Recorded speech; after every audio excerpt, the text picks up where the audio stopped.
नमस्कार दोस्तों, आपका स्टडी रूटीन चैनल पर स्वागत है। और आज हम करने जा रहे हैं राम भक्ति काव्य धारा के कुछ महत्वपूर्ण प्रश्न। तो चलिए चलते हैं पहले प्रश्न पर। पहला प्रश्न है, स्वामी अग्रदास जी किस काव्य धारा के कवि हैं? तो जो अग्रदास जी है वो राम भक्ति काव्य धारा के कवि है।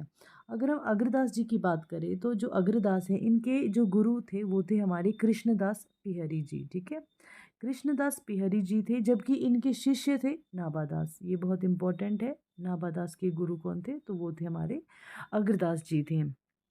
अगर हम इनकी शिष्य परंपरा की, जैसे रामानंद आए, ठीक है, रामानंद के जो शिष्य थे वो थे अनंतानंद दास जी। वैसे रामानंद के 12 शिष्य है कुल, है ना।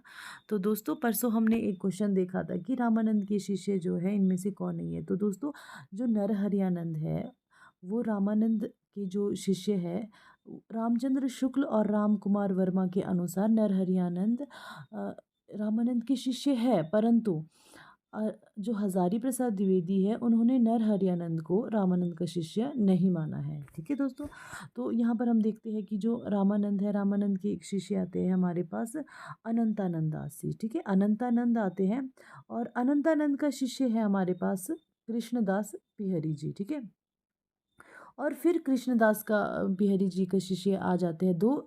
एक है कीलहदास, एक आता है उनमें से अग्रदास। ठीक है, तो उनमें से अगर हम बात करें तो जो अग्रदास जी है, अग्रदास ने रसिक संप्रदाय की स्थापना की थी और साथ ही साथ अग्रदास जी को जो है अग्र अली के नाम से भी जाना जाता है और इनके शिष्य नाभादास हुए। अगर हम कीलदास की बात करते हैं जो कृष्णदास बिहारी जी के ही शिष्य थे, उनके एक बहुत ही इंपॉर्टेंट शिष्य है वो है द्वारकादास जी, जिन्होंने और कीलदास जी ने जो है तपसी शाखा की स्थापना की थी।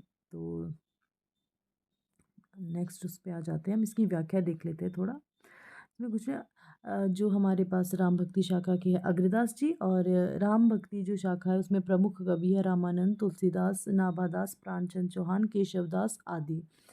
स्वामी अग्रदास कृष्णदास बिहारी जी के शिष्य हैं। इनकी रचनाएं, अग्रदास जी की रचनाएं हितोपदेश, उपखाणा, बावनी, ध्यान मंजरी, राम ध्यान मंजरी तथा कुंडलियाँ, जो कि कुंडलियाँ हैं वो नीति परक इनकी रचनाएं हैं। गोस्वामी जी के पिता का क्या नाम था? तो गोस्वामी जी के पिता का नाम था आत्माराम। ठीक है, जबकि इनकी माता का नाम था हुलसी और इनकी पत्नी का नाम था रत्नावली। अगर हम नरहरियानंद जी की बात करें तो तुलसीदास जी के जो दीक्षा गुरु है, ठीक है, दीक्षा गुरु अगर हम जिसे कहते हैं जो पालन पोषण करने वाले होते हैं, तो दीक्षा गुरु है नरहरियानंद जी। अगर हम बात करें शिक्षा गुरु की, तो शिक्षा गुरु है शेष सनातनी जी।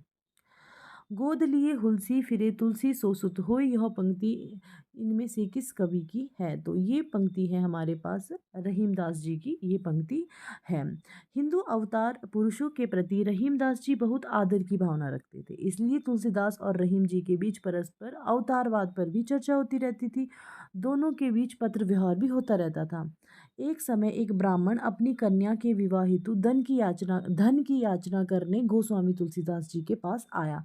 उन्होंने दोहे की एक पंक्ति लिखकर उसके हाथ रहीम के पास भिजवा दी। सुरतीय नरतीय नागतीय यह चाहत सब कोई, यानी कि ये जो पंक्ति है ये तुलसीदास जी की है, जो उन्होंने किसको भेजी थी? रहीमदास जी को भेजी थी। ठीक है, रहीम ने ब्राह्मण को वांछित धन दिया और दोनों दोहे की पूर्ति कर उसे वापस तुलसीदास जी के पास भेजा, जो कि इस प्रकार है। तो उन्होंने दोहे में ही लिखा था कि तो गोद लिए हुलसी फिरे तुलसी सोसुत होए। हाँ, ये हमें पता लग गया, ये पंक्ति हमारे रहीमदास जी की पंक्ति है। नेक्स्ट क्वेश्चन हम करते हैं, तुलसी की भक्ति का स्वरूप क्या था? तो तुलसीदास, ये भक्ति बहुत इंपॉर्टेंट मानी जाती है कि तुलसीदास जी की भक्ति कैसी थी। तो ये जो है दास्य भाव की भक्ति थी। अगर हम साख्य भाव की बात करते हैं, सखा भाव की, और सूरदास जी की भक्ति थी। हाँ जी। अवधी भाषा के सर्वाधिक लोकप्रिय महाकाव्य का नाम क्या है? अगर हम अवधी भाषा के सर्वाधिक लोकप्रिय महाकाव्य की बात करते हैं तो आता है हमारे पास रामचरित मानस, जो कि तुलसीदास जी का द्वारा रचित है। रामचरित मानस अवधी भाषा का सर्वाधिक लोकप्रिय महाकाव्य है। यह राम कथा पर आधारित है, जिसकी रचना काशी, चित्रकूट और अयोध्या में हुई थी। ठीक है, इसकी रचना संवत 1631 विक्रमी संवत और जो कि ईस्वी में आ जाती है 1574 में तुलसीदास ने की थी। इसे पूर्ण होने में लगभग 2 वर्ष 7 माह और 26 दिन लगा था। ठीक है, चलिए। रामचरितमानस क्या है? दोहा चौपाई शैली में है। ठीक है, इसके 7 कांड हैं। 7 कांड कौन कौन से हैं? बालकांड, अयोध्याकांड, अरण्यकांड, किष्किंधाकांड, सुंदरकांड, लंकाकांड और उत्तरकांड।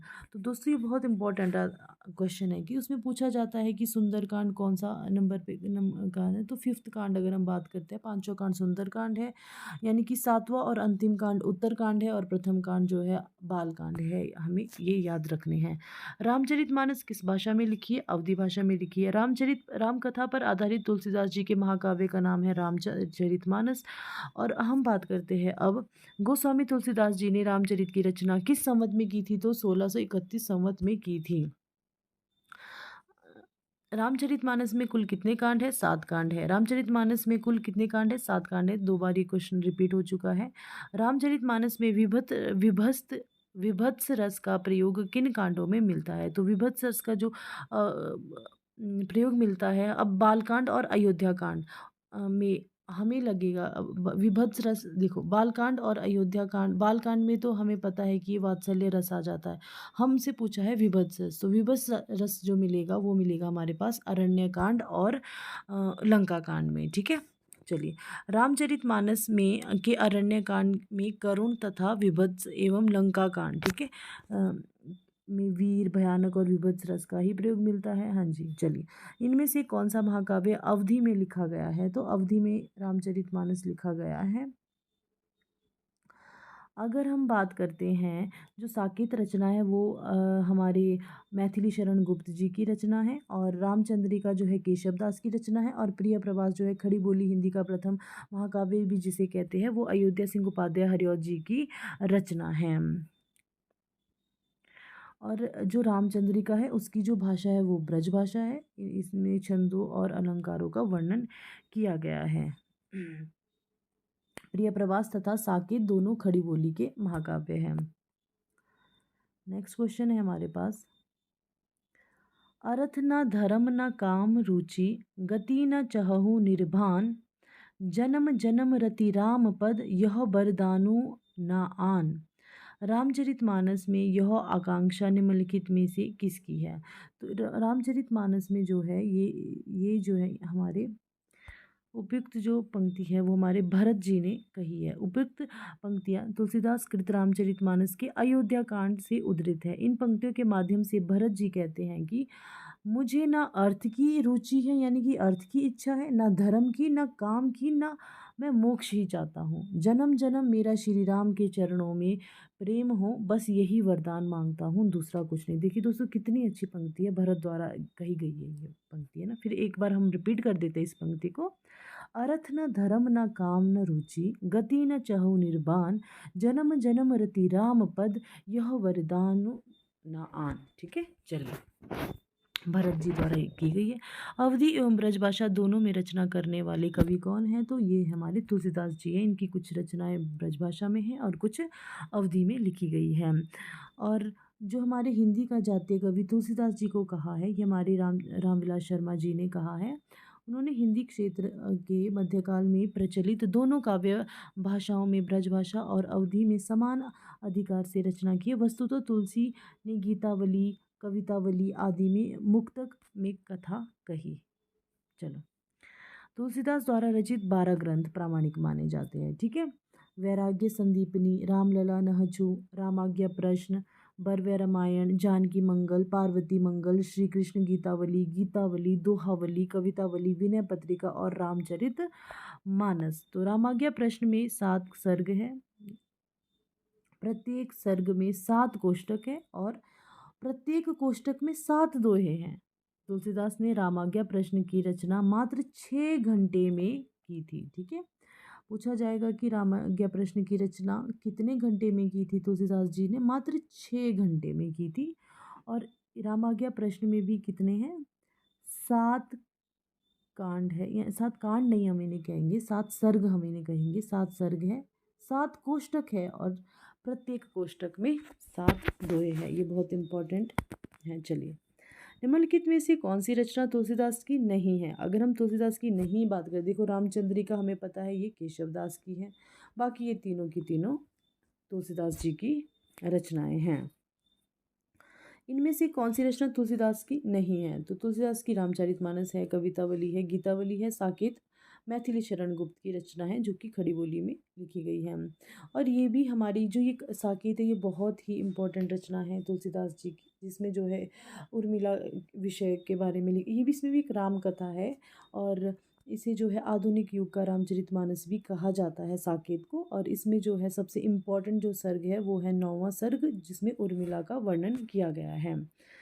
अब बात करते हैं भक्ति काल के किस कवि को जाते कवि कहा जाता है? तो तुलसीदास जी को कहा है, ये रामविलास शर्मा ने कहा है। वैराग्य संदीपनी किस कवि की रचना है? तुलसीदास जी की रचना है। और अब बात करते हैं, अब निम्न में से कौन सा कथन असत्य है? ठीक है, ज्ञानश्रेयी शाखा के कवि निराकार की उपासना करते थे। जी बिल्कुल करते थे। कबीर संत कवि है। हाँ जी कबीर है। प्रभु जी तुम चंदन हम पानी, रैदास की पंक्ति है, बिल्कुल है।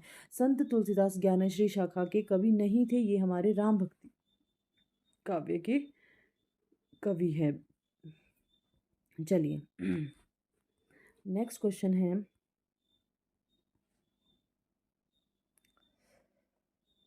भक्तिकाल की रामाश्रयी शाखा की निम्न में से कौन से कवि है? अगर हम रामाश्रयी शाखा की अगर हम बात करें राम भक्ति काव्य की, तो सूरदास कृष्ण के आते हैं, है ना। मीरा भाई भी कृष्ण काव्य धारा के आते हैं। जायसी सूफी के आते हैं, तो तुलसीदास हो जाएगा। निम्नलिखित में से विकल्पों में से राम काव्य की विशेषता नहीं है उसे छांटना है। राम काव्य की विशेषता हमने छांटनी है। विष्णु के अवतार रूप में राम का वर्णन, बिल्कुल है। लोक मंगल एवं समन्वय भावना का प्रतिपादन, जी बिल्कुल। असद पर सद्वृत्तियों की विजय, जी बिल्कुल। कृष्ण की विविध लीलाओं का गायन नहीं है, इसमें राम की विविध लीलाओं का गायन मिलता है ना। चलिए, कृष्ण की विविध लीलाओं का गायन राम भक्ति काव्य की विशेषता नहीं है, बल्कि वह कृष्ण काव्य की विशेषता है। शेष राम भक्ति काव्य की विशेषताएं होती हैं। तुलसीदास जी कृत विनय पत्रिका रचित है। विनय पत्रिका जो है ब्रज भाषा में रचित है। इसमें जो है विनय पत्रिका में तुलसीदास जी ने क्या किया है, इसमें स्वामी की सेवा में करुणरत शब्दों में अपनी दीनता का निवेदन किया है। ठीक है, विनय पत्रिका का अर्थ है अर्जी प्रस्तुत करना। इसमें दरबारी शिष्टाचार का पूर्ण निर्वाह किया गया है। तो विनय पत्रिका का अर्थ क्या है? अर्जी प्रस्तुत करना। विनय पत्रिका की भाषा ब्रज भाषा हमने पढ़ ली है। अब बात करते हैं हम, नेक्स्ट है, विनय पत्रिका नामक ग्रंथ की रचना तुलसीदास जी ने लिखी है। कृष्ण गीतावली के रचनाकार तुलसीदास जी माने जाते हैं। और कृष्ण गीतावली जो है तो ब्रज भाषा में रचित अत्यंत मधुर व रसमय गीति काव्य है। इसमें जो है कृष्ण की बाल्यावस्था और गोपी उद्धव संवाद के प्रसंग कवित्व शैली में है।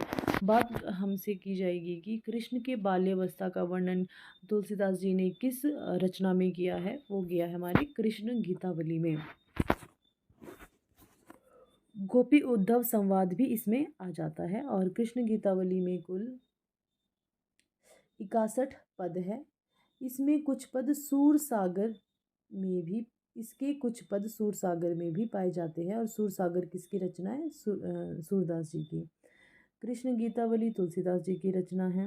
कृष्ण गीतावली तुलसीदास जी की रचना है। चलिए नेक्स्ट क्वेश्चन है, इनमें से कौन सा ग्रंथ तुलसीदास जी द्वारा रचित नहीं है?